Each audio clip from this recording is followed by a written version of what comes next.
Hello my friends, welcome back to my channel. My name is Kelly and today I'm here to do my January wrap up, including everything that I read for Epistolary January. I really enjoy this readathon. This was our second year to do it and I read so many great books.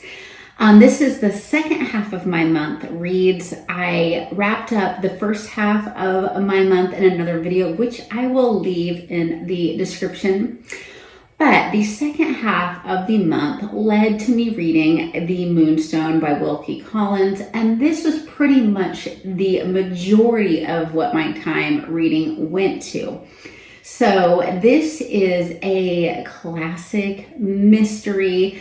I read The Woman in White a year ago for Epistolary January, and I knew that this other book by Wilkie Collins was epistolary as well. So we have The Moonstone is a diamond that had been stolen essentially from India by this member of a family. And he is definitely the black sheep of the family. He comes home and he feels like this stone after a while has some bad luck to it, and it's going to be the undoing of him.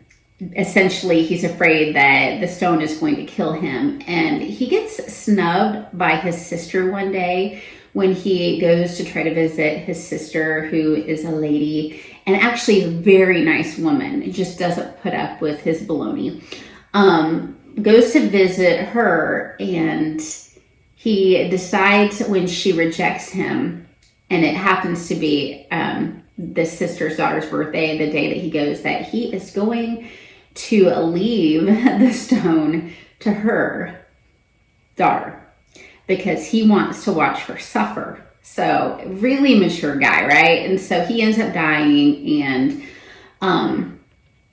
a cousin on that side of the family is charged with bringing the moonstone to Rachel, the daughter, on her birthday, and he is having a bad feeling about things. The point of view we start off with is basically the head servant, the caretaker of this home where Lady and Miss Rachel live, and the moonstone does end up disappearing. And we're not sure if we can trust Rachel. We're not sure who we can trust. There is a servant in the house that has a questionable past. So, and she is absolutely in love with the cousin that has brought the moonstone. And we're just wondering what is going on. Who can we trust? The other people who give their testimonials of what happened, their written testimonials, all have such fun, unique voices. It's really good. I highly enjoy it. It was a little harder for me to get into than The Woman in White, I will tell you. So if you try it and the first couple chapters are just not jiving with you, keep going. If you're like me, it will get easier to get into the story, and you will want to cancel your life and just read it. And fortunately, my life got canceled a weekend and a Monday. I still homeschooled my kid on that Monday, but because of the snowstorm that came through Oklahoma, so it was very fortunate because I wouldn't have finished the book otherwise. It was a very big book. All right, now I listened to the first two in the series of the Unselected Journals of Emma M. Lyons by Beth Bauer.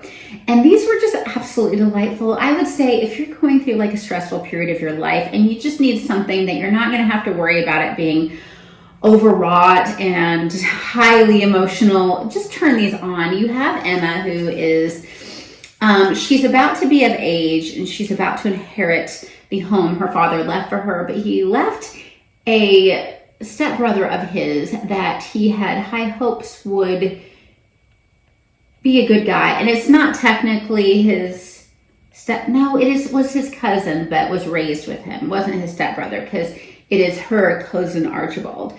And he has been spending her money as fast as he possibly can. And the only thing that's in the house that's actually his is the books in the library. And she is such an avid reader, and she only has the works of Shakespeare that her dad actually illustrated, and I think one other book other than like the Bible. So they're in this little neighborhood in London called St. Crispin's that just has quirky things happen. And so she is just under the circumstances of being a woman in this Victorian era, and she has this terrible cousin, and she has lost a love in her past, has some interesting friends. She has an aunt that is very severe but very loyal to her. That has she has a cousin that's that woman's daughter that is coming out, so she's been tasked to help with the coming out process and the getting a good husband for this girl. So it's just delightful. I'm continuing on. I'm listening to the third one right now. I will definitely do all of them eventually that are out, and I heard that there should be about like 24 or something that come out eventually. Highly recommend. Now, the next one that I listened to as well was The Words We Lost by Nicole Deese. Now, I think I've heard of this before, but I was listening to Lauren Jean talk about this and how much she loved it. It was one of her favorite books of 2025. And it almost sounded, when she was talking about, like it could be considered an epistolary book. So I decided to listen to it as well. It was a great audiobook. And we have this young woman who is an editor. And she ended up discovering basically her best friend was an amazing fantasy writer, and she'd gotten her in the door with her publisher, and she ended up exploding. Well, unfortunately, this best friend has passed away from a brain tumor, and there is a last book out there somewhere that they think she had been working on, but they don't know if she finished it. They don't even know if it exists. They've been looking for it. And this editor young lady also has lost her ability to read well. She's so distracted. She's had an assistant covering for her. But the big thing is, before she lost her best friend, she also lost her dad.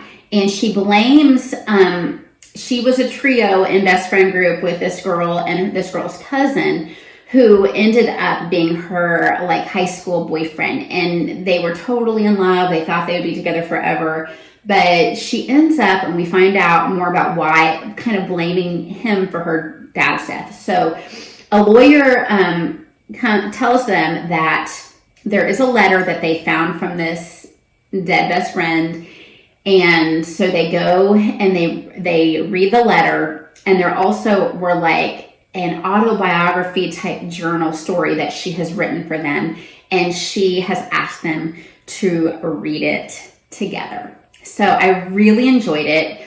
I would say this probably is classified as a contemporary romance, but it didn't really feel that way to me. It was so much about loss, but not in a discouraging way, and overcoming the bad things that you go through, but there was some good sweet romance there too that I did enjoy. All right, next. I had no idea. I'd been on hold for this book for a long time that this was going to be epistolary, but The Frozen River by Ariel Lahon is amazingly epistolary. So this is based on a true story of a real life post-revolutionary war midwife named Martha, and she had kept just very good diary of her daily goings on and the people that she saw as she delivered babies and when she had to go see dead bodies. So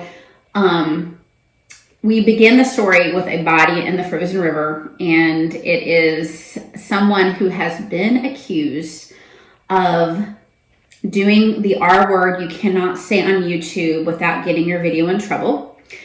Her best friend that she had attended after this had happened. Now, I know that this is a very taboo subject. I don't feel like this book is just about that. It's about her trying to prove that this guy and the dead guy and a local judge had harmed her friend.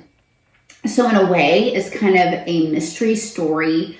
Of course, there is that as a subject matter, so just be aware that that is something that is supposed to have happened. It did happen in real life. So I didn't feel like this was just a depressing read or anything like that. I was very interested, but it does mention and talk about the fact that that R word had happened.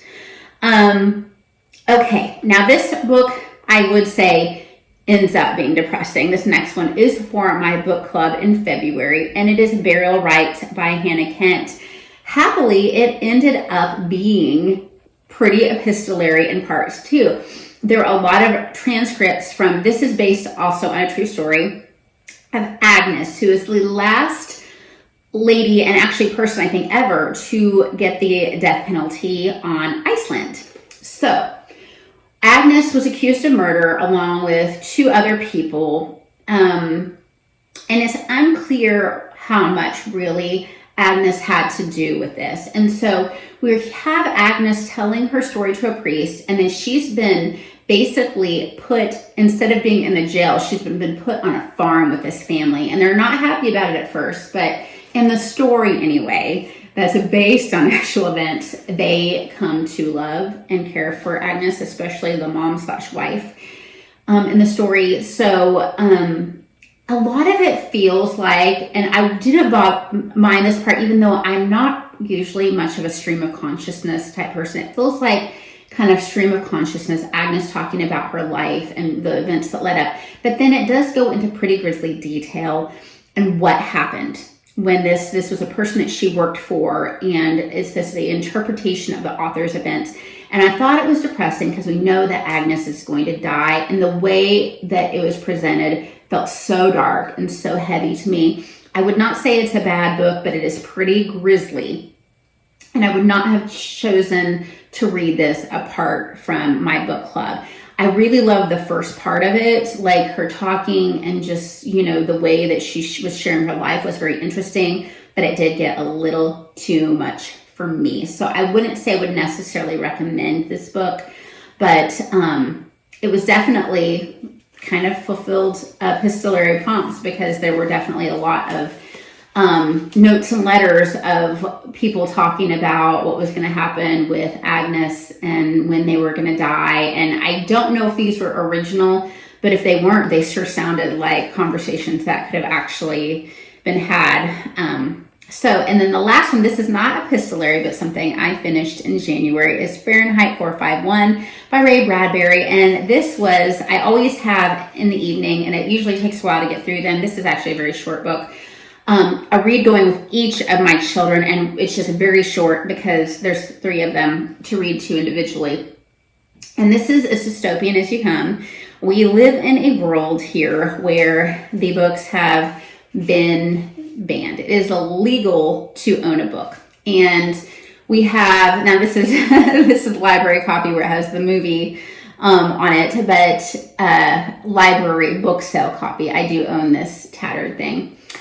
You have firefighters, and their jobs are not to put out fires. Apparently, in this dystopian world, at least your house doesn't burn up anymore. Their job is to burn your house of everything in it when you have books in it. And so our main character in this story has started to question this, and he has started to decide that he's not going to just take what the government is telling him for granted anymore. So he has a wife in this book, and, you know, she ODs like on her sleeping pills, and, you know, they just come and they just suck them out and let her go on their way and say, oh, these things happen. This is the type of world we live in. Now, the wife has her family. And this is where it's just, I mean, there are things that are just so true to life we're living today. And her family is who she interacts with all the time. And basically, we have 3 walls that are like a TV, and she's interacting with like actors that interact with her as if they are AI, and she's so addicted to the screens that she can't pay attention to anything else. It is just uncanny. And then you have just a lack of critical thinking in general with the population. Nobody wants to critical think. So I would highly recommend it. I would say it is not 100% clean because there are some very mild curse words in it, like nothing close to like F-bombs or anything like that. It is clean enough that my daughter's homeschool co-op that meets at a Baptist church chose to go ahead and read it. So she's not in that class, so we're doing this on our own. But I would definitely recommend it unless you get very stressed out by dystopian situations. Anyway, that was what I read the second half of the month. I'll link what I read the first half of the month in comments, and I hope you guys read a lot. Bye-bye.